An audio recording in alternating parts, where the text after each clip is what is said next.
Good morning. It's day number 2. We are in the same clothes as yesterday still. We regrouped.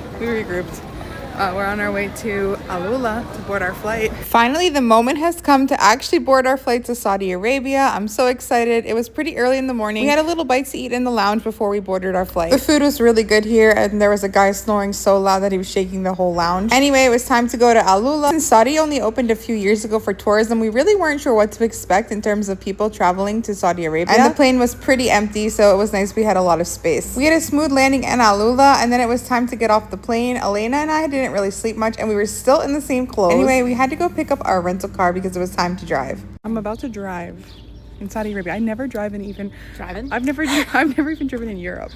I'm about to drive in Saudi Arabia. All right, wish us luck. I really debated on whether or not I wanted to rent a car in AlUla, but everything is so far apart, and I researched that this is just the easiest way. They gave us the car with absolutely no gas, so we stopped at a gas station first, which was a fun experience. And an interesting fact is that women actually only got the right to drive here just about 7 years ago. So I'm glad to bring some of that girl power, baby. After about an hour drive, we arrived to the place we're staying, which is actually a really cool glamping experience called Caravan by Our Habitas. It was so cool. Airstream caravans that you get to stay in. It was fully air conditioned, fully equipped, and you're right in the middle of the desert with the most beautiful views. I'm definitely doing a full caravan tour on a different video. We only have 3 days here, so we really wanted to make the most use of our time, so we decided to get ready and head over to Moriah, the largest mirrored building in the world. It wasn't that sunny, but this place was so awesome. You can take the coolest pictures and make the coolest effects. We spent a lot of time here, and there really wasn't anyone else around. It's also very random that it's in the middle of the desert, but they have concerts here, and there's a restaurant there as well. We headed back to our resort, and you have to use these little buggies to get everywhere on the properties. We also got to eat out of the food trucks, and they had some iced coffee. It was so good.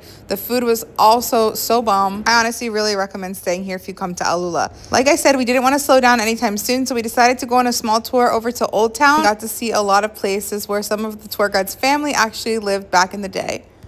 The architecture and the history behind this and how old these places were was just so amazing, and we climbed over 200 stairs to the top to get one of the best views of the old town. The tour wasn't too long, and afterwards we decided to visit this famous cafe called Wok Cafe that the tour guide said was really famous for their cookies.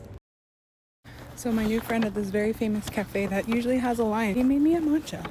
Then he gave me 4 warm cookies and perfume. Anyway, shout out to Alika. He was so nice. He just didn't want to be on video, but thank you so much. We kept walking in the old town, and we came across the very historic Dunkin' Donuts. We also found a historic Starbucks. Just like most of the hotter countries in this region, most people don't come out until the sun sets because of the heat, but we were getting ready to go to bed because we were exhausted. So we headed back on our buggy, and what's cool about our resort is they actually were playing a movie on the rocks every night. What a great first day in Saudi Arabia. Can't wait to show you more. Bye.